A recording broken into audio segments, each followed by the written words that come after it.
Welcome to Emotion Well, EFR's podcast about all things related to emotional wellness. I'm Johanna Dunlevy, the Wellness Manager for Employee and Family Resources, also known as EFR, and I'm the host of our podcast.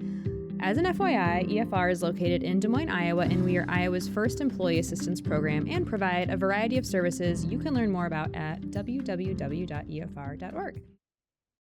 I am here with Wendy Padob. She is a board-certified health and wellness coach, CEO, founder of WP Creative Wellness, which is a private practice based in New York City.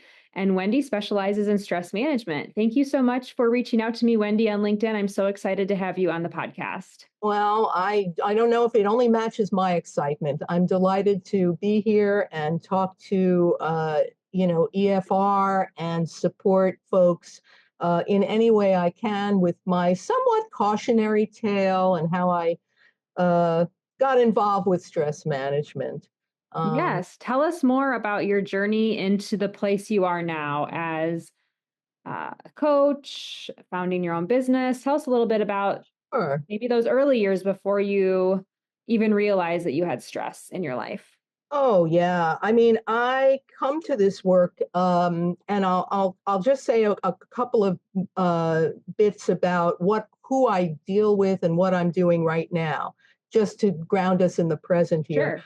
I work closely with business and creative professionals in my private practice all across the U.S. who struggle with high levels of stress in their work and in their personal lives. Coaching them to replenish their energy, restore equilibrium, and bounce back faster from acute and chronic stress, anxiety, hopefully to prevent burnout, repetitive strain injuries, and other stress-related conditions. And they're often at an inflection point in their career or their job. They're looking for better work-life balance as well.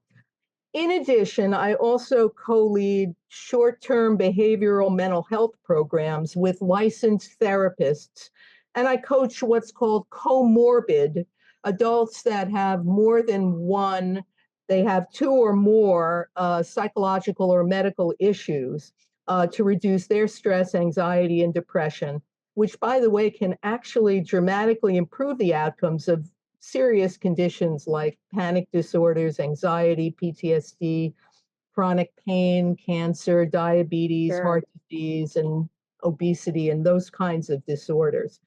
Now, as to what you were asking me, yeah, before I became a coach, I actually spent 25 plus, I sort of lost count, years as a creative director and writer Okay. at some really major corporations in advertising, entertainment, media, and technology, which are really some of the most stressful industries on the planet.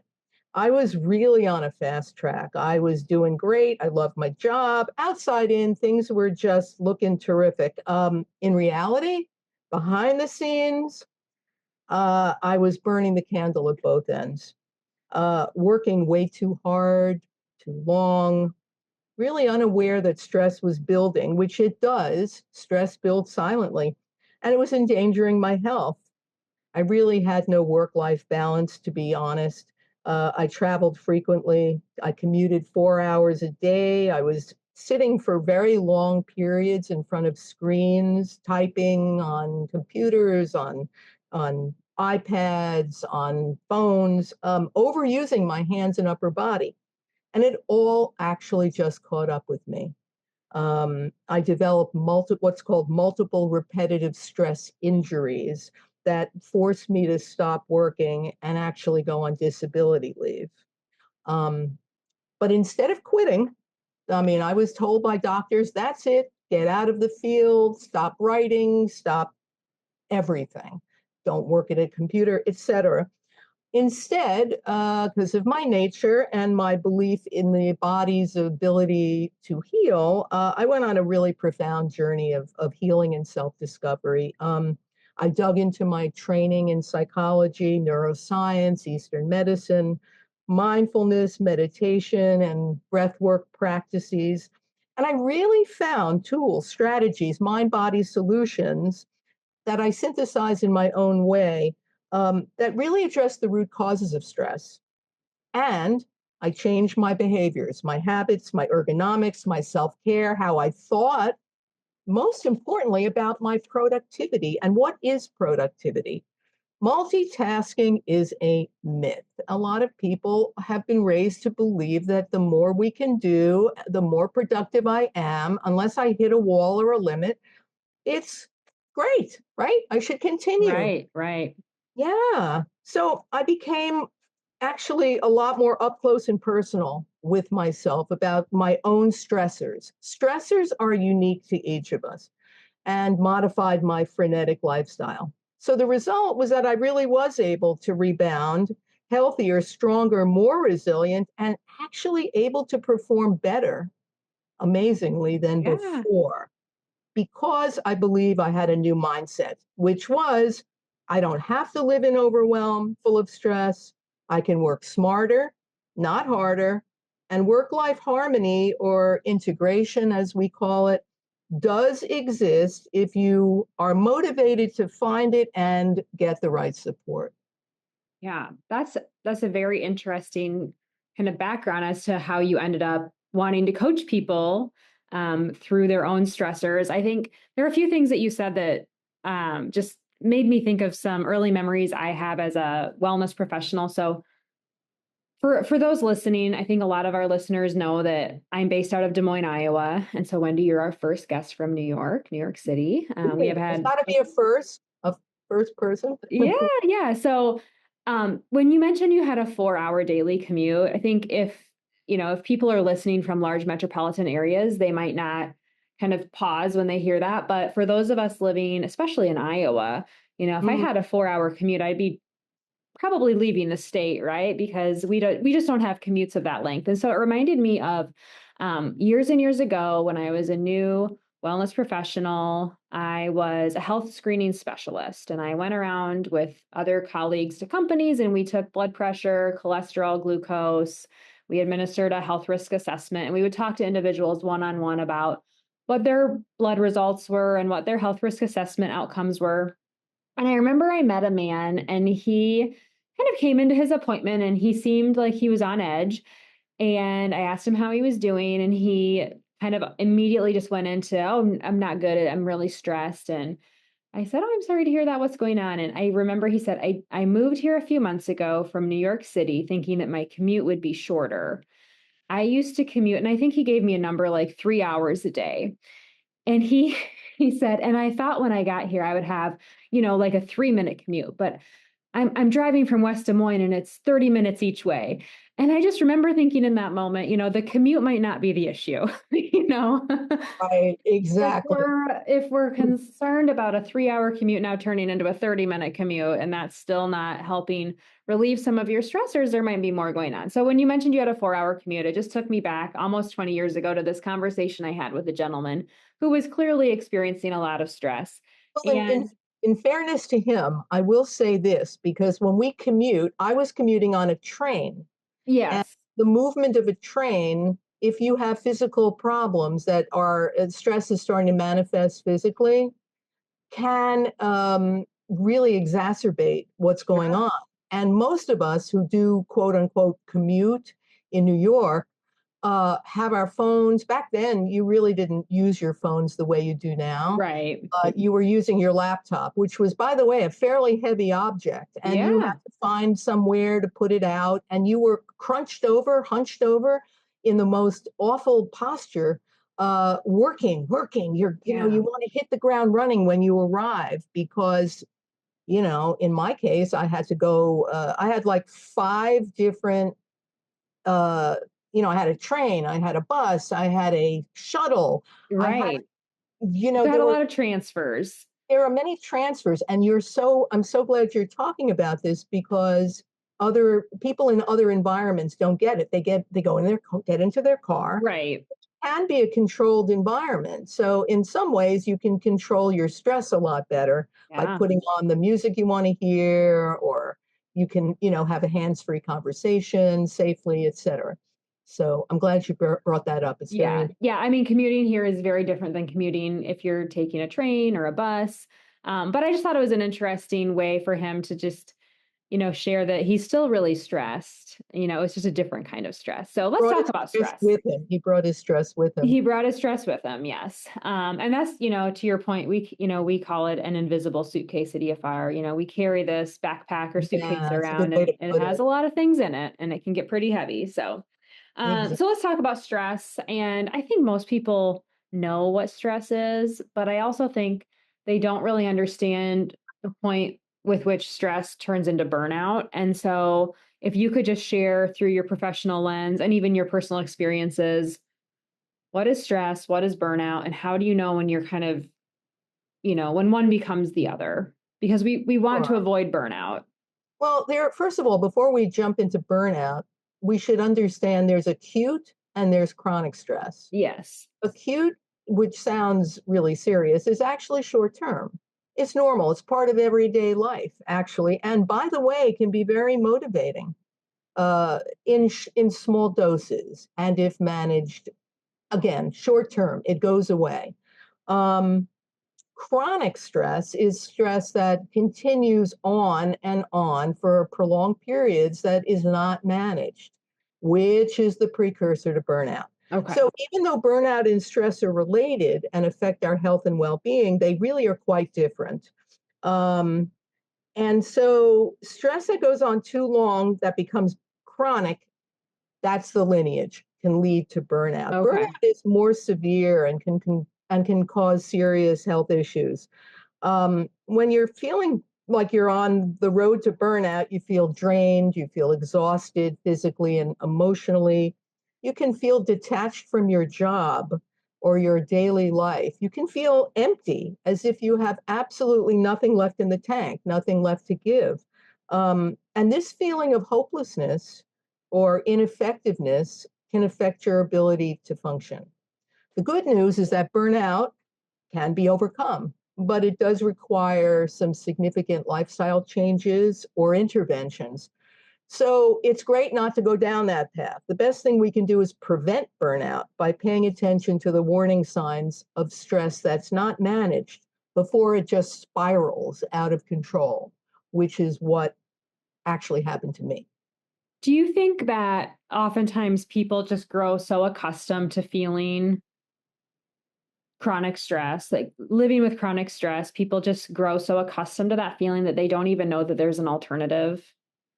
Like they're used to just kind of, like you said earlier, like burning the candle from both ends. Like that's just become the norm to them, to go, go, go, and maybe be overcommitted or not getting enough sleep or, not taking care of themselves. And I just think it's similar to when I worked with individuals on exercise routines 15-ish years ago. People who had never really exercised regularly had no idea how good it felt to exercise regularly because they've never been there, right? Right. And so it wasn't until, they started doing something like going for walks that they started realizing, oh, this actually makes me feel good. I'm more alert. I can fall asleep easier at night. I have more energy to do things. I'm making healthier choices when I, make dinner at night. And similar to people living with stress, I think my observation and from some personal experience of my own is that you kind of get used to this, a pattern or a stage where you're like, this is my baseline, right? And I don't realize that my baseline could actually be less stress. Sure. I mean, the body wants routine and it likes to adjust, and we are resilient creatures. So we're always adjusting and flexing, believe it or not, to our circumstance. What happens, especially with high performing folks like I certainly am, and I just had to really address those, if unless you get stopped by something, you don't know your limits. And nobody gives you a rule book. Oh, well, here are your limits. Everybody knows about stress, but unless it creates some kind of stop for you, I would not have stopped.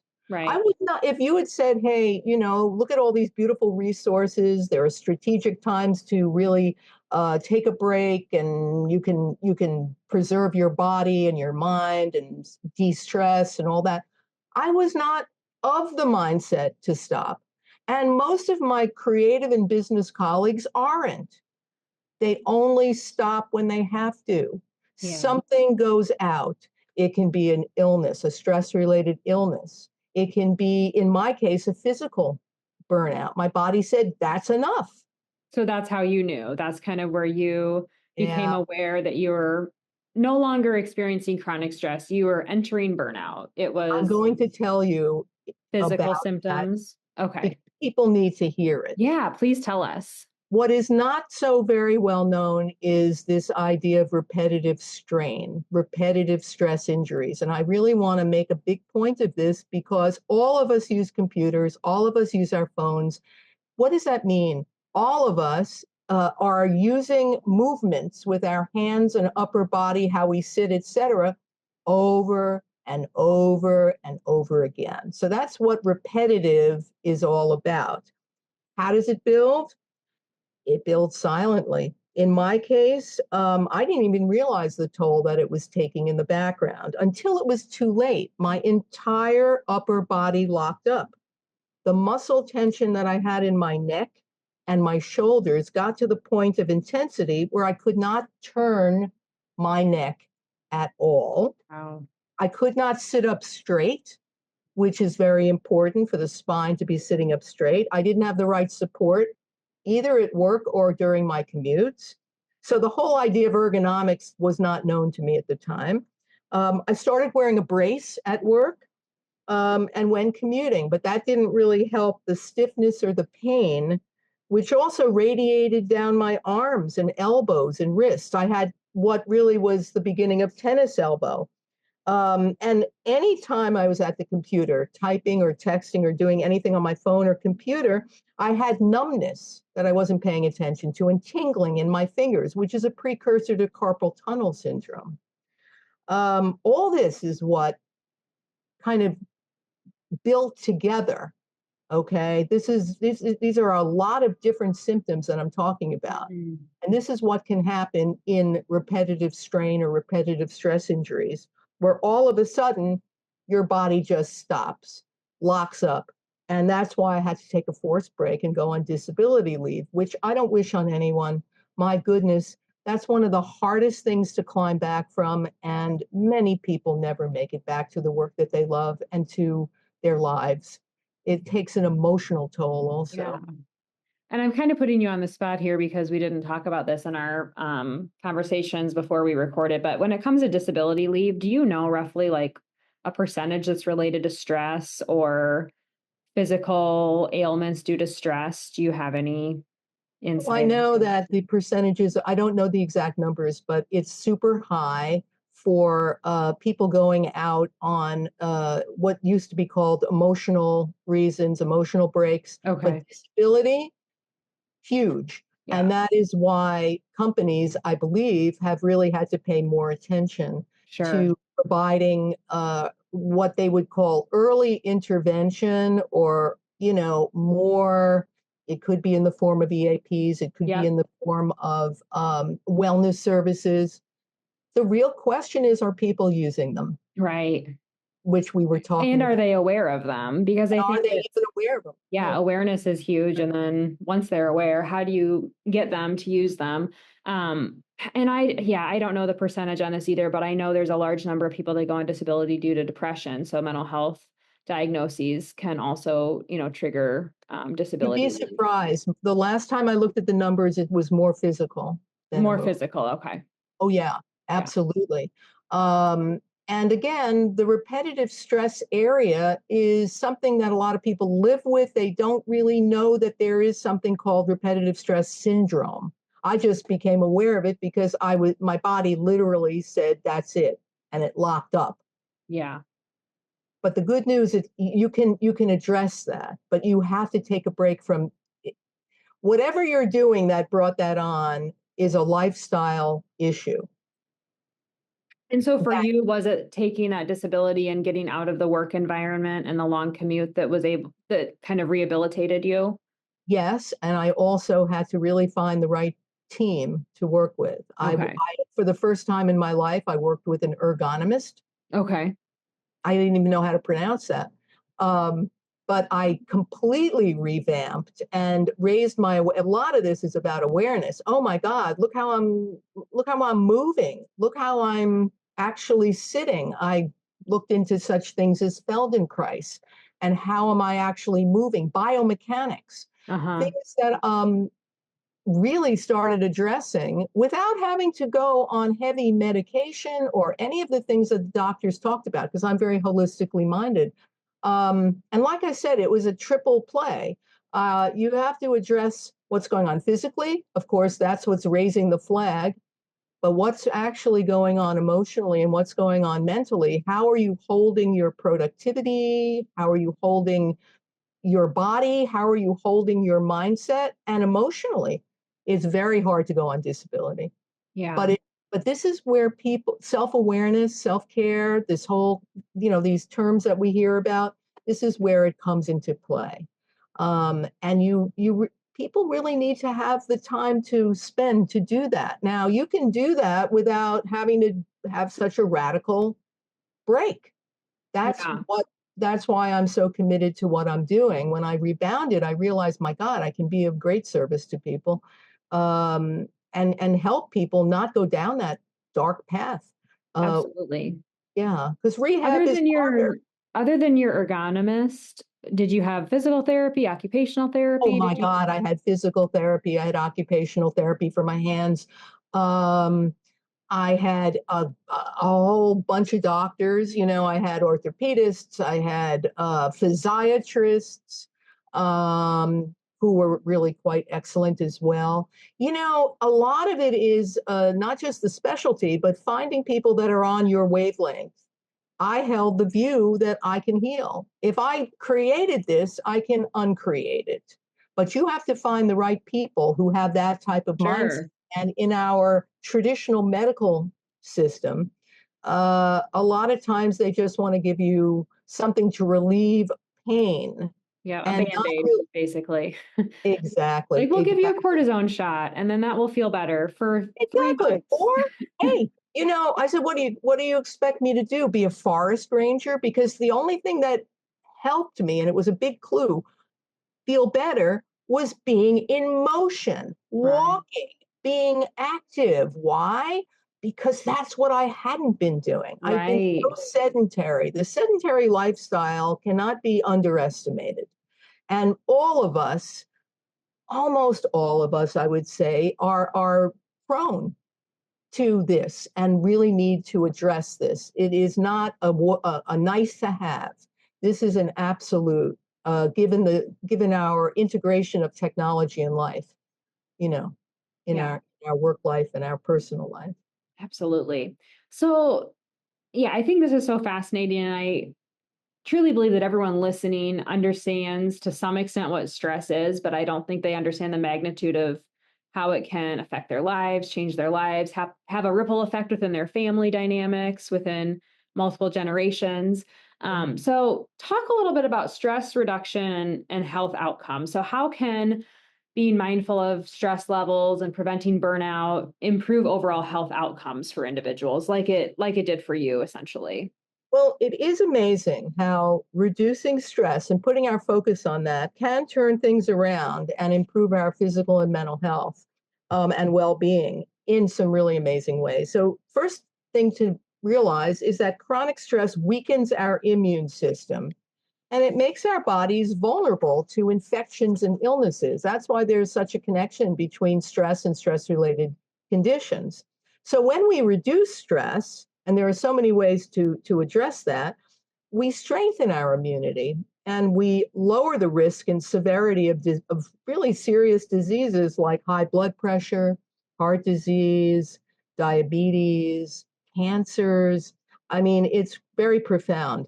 Reducing stress also alleviates anxiety and depression, can improve our mood, our ability to concentrate and focus, and actually boosts our resilience to emotional challenges because we never really ever get rid of stress, but our goal should be to keep it to a minimum. How can we de escalate it?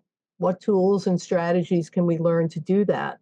Um, and here's the thing, it's kind of amazing. But if we incorporate just 3 to 5 minutes of stress reduction into our daily life with some deep breathing, meditation, relaxation in the form of muscle relaxation, yoga, or some other mindfulness relaxation exercise, we can dramatically improve our sleep, which is so key, our gut health, our digestion, and our relationships with other people, which not only benefits our mental and physical health, but improves our entire quality of life.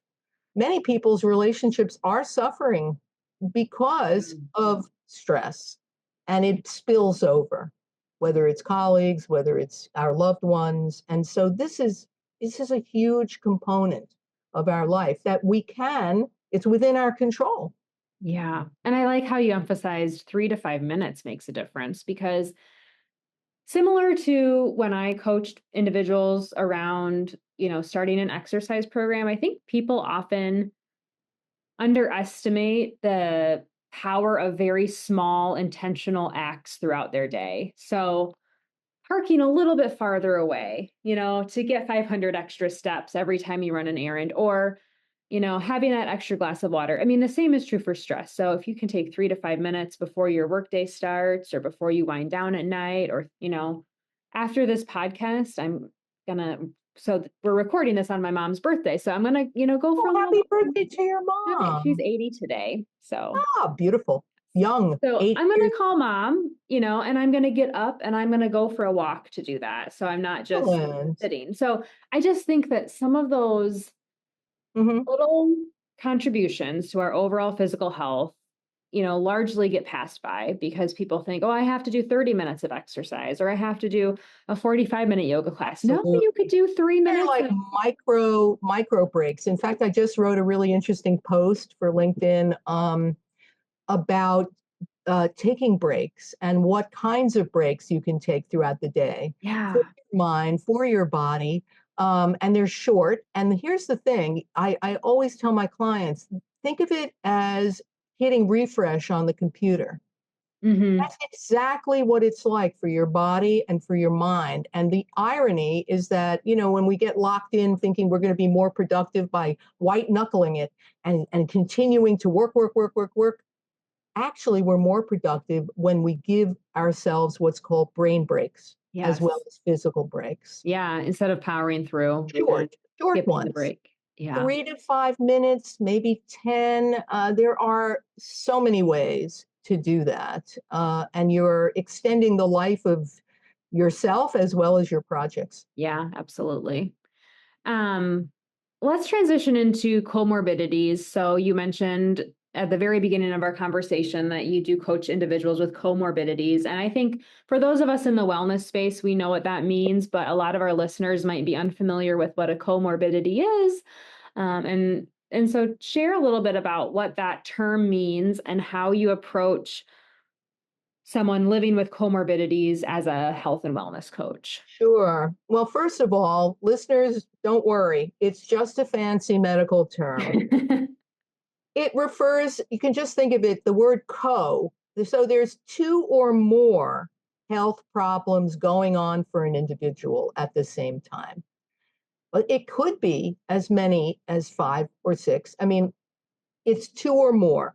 So it could be a mix of mental as well as physical issues. For example, you could have depression and diabetes or heart disease. And so the conditions can be related or they can be completely separate, but they influence one another. Sure. And therefore be a little more challenging for an individual to manage. For example, depression can make it harder to take care of your physical well-being, and dealing with a chronic medical condition like diabetes can worsen your mental health. And so keeping up with the issues, this is where coaching shines, actually, in helping people to identify what stressors, where are they coming from, and how they can address them.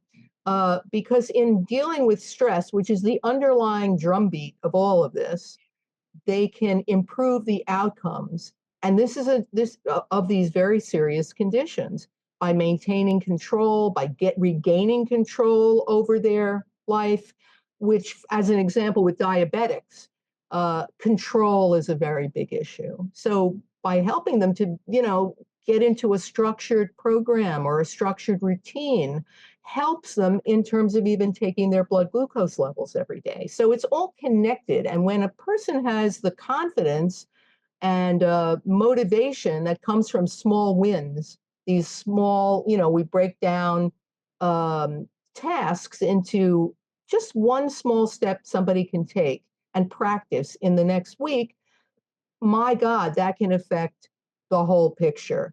So it's really important for people to have, I think, kind of go for the low-hanging fruit, Sure. so to speak, The easy and wins. yes, absolutely, because you want to develop confidence in your own abilities to move forward. Yeah. And no, nothing, I tell my clients, nothing is too small. Absolutely nothing you do, even if what you do is think about and write down and do some journaling around the kind of life you would like to see yourself living.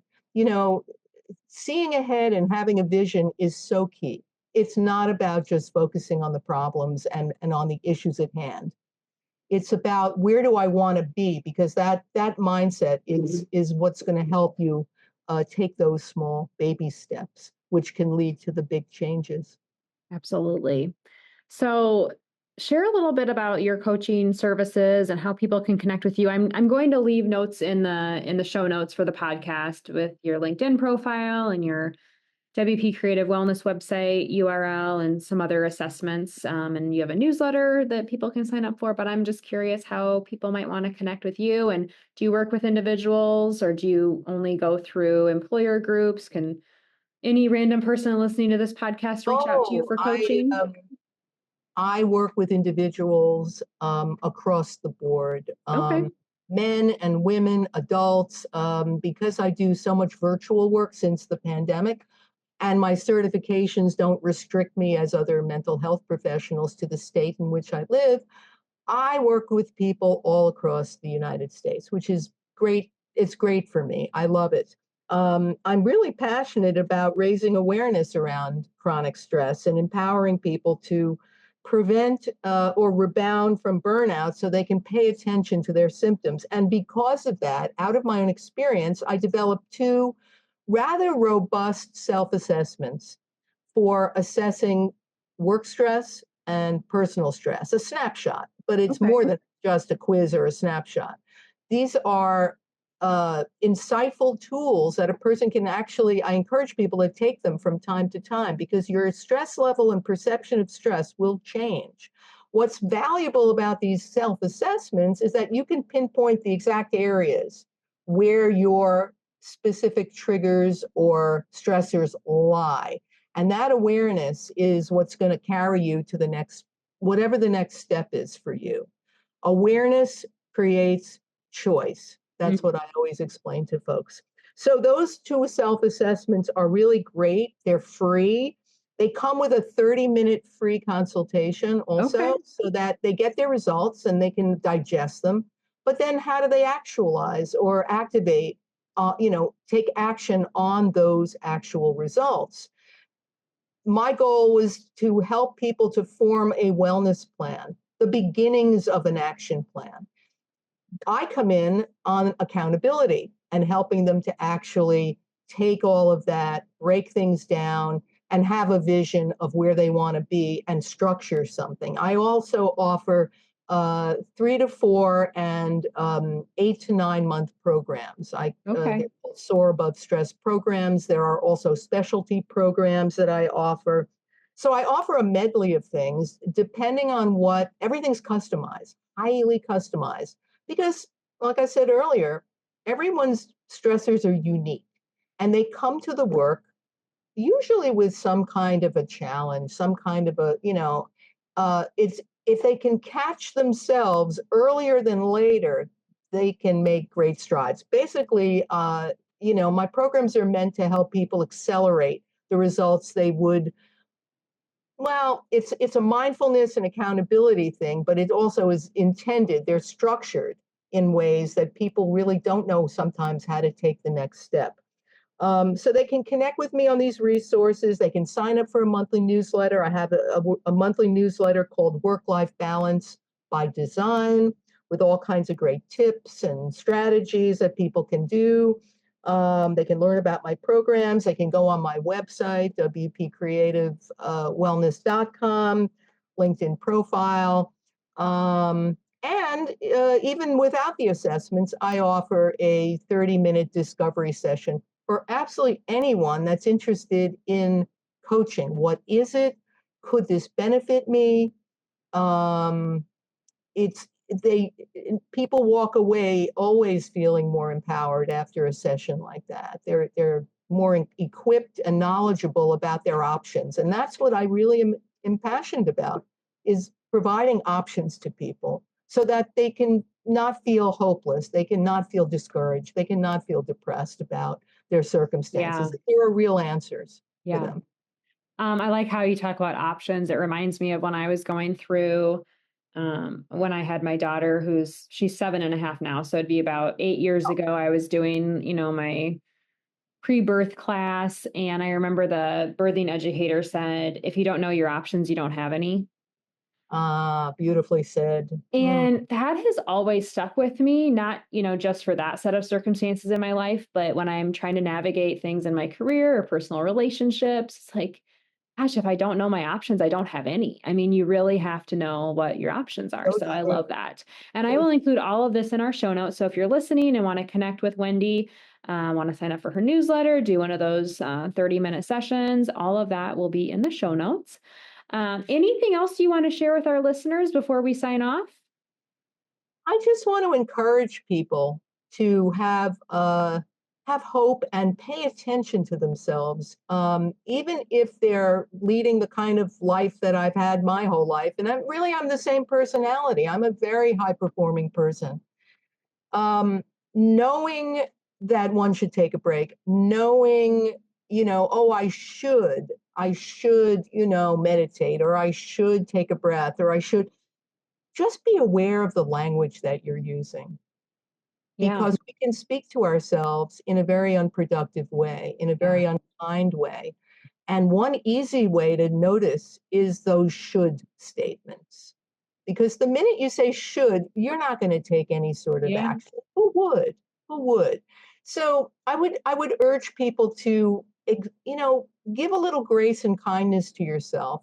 Think about how you would talk to somebody else who shared their stress and issues.